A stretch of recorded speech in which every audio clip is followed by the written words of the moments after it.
انا كنت اسمع عن قانون الجاذبيه، قانون نيوتن، يعني شويه قوانين حلوه كده، لكن طلع ان في قوانين تانية ما نعرفش عنها حاجه. يعني مثلا في قانون الصحوبيه.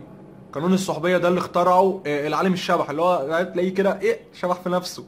ده تلاقيه على جنبك كده يقول لك: بص يا زميلي، امك يا امي، اختك يا اختي، صاحبتك تحرم عليا اليوم الدين يا زميلي.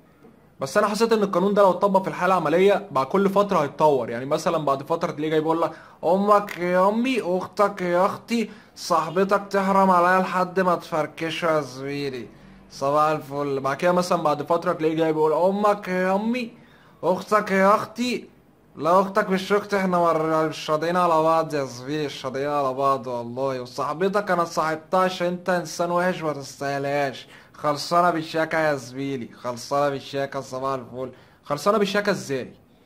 افرض ما خلصتش بالشياكه، هتروح تجيب تاني من المصنع؟ ها يعني، وبعدين خلصانه بالشياكه ازاي؟ يعني هي خلصانه مثلا بقميص وجرافطه، والقميص جوه ببنطلون وحزام بتوكه وجزمه سيفتي؟ ما اكيد مش كده.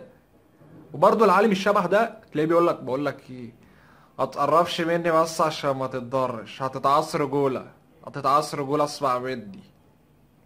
تعصر رجوله ازاي يا عم؟ ها اها، تعصر رجوله؟ رج- رجولتك ناقصه ملح؟ ايه ده؟ ايه كميه الالغاز دي؟ والصاحب الشبح ده، او مثلا اللي هو العالم الشبح ده، تلاقيه جاي كده قاعد جنبك في امان الله، ولا بدون اي مقدمات، تلاقيه فجاه قال لك: بس تعالى وضعك، تعالى وضعك يا زميلي. تعالى. وبعدين على وضع ازاي؟ يعني هنفرض واحد تخين، طيب يبقى على وضعه ازاي؟ اكيد محتاج وضعين عشان يكفوه. ماشي، واحد رفيع زي محتاج نص وضع، عادي هيكفيني. وبعدين يعني تحس ان هما بيزايدوا على بعض في قصه الاوضاع. يعني قول له: انت على وضعك. يقول له: انت على وضعين وضعك. يجي واحد تاني يقول له: انت على ثلاث اوضاع وضعك. يا جماعه الاوضاع دي بتخلص من البلد، الاوضاع دي بتخلص من البلد وما نلاقيهاش، بنلف عليها والدولار عالي اصلا. انت عارف الوضع قاطع كام دلوقتي؟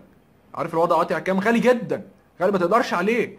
وتلاقي صاحبك ده الشبه بقى يجي مثلا فركش مع حبيبته فينزل بوست يقول: الدنيا بقت صعبه قوي يا صاحبي، الدنيا بقت صعبه قوي يا صاحبي وانا فركشت وهاشتاج كلمنا عن غدر الصحاب.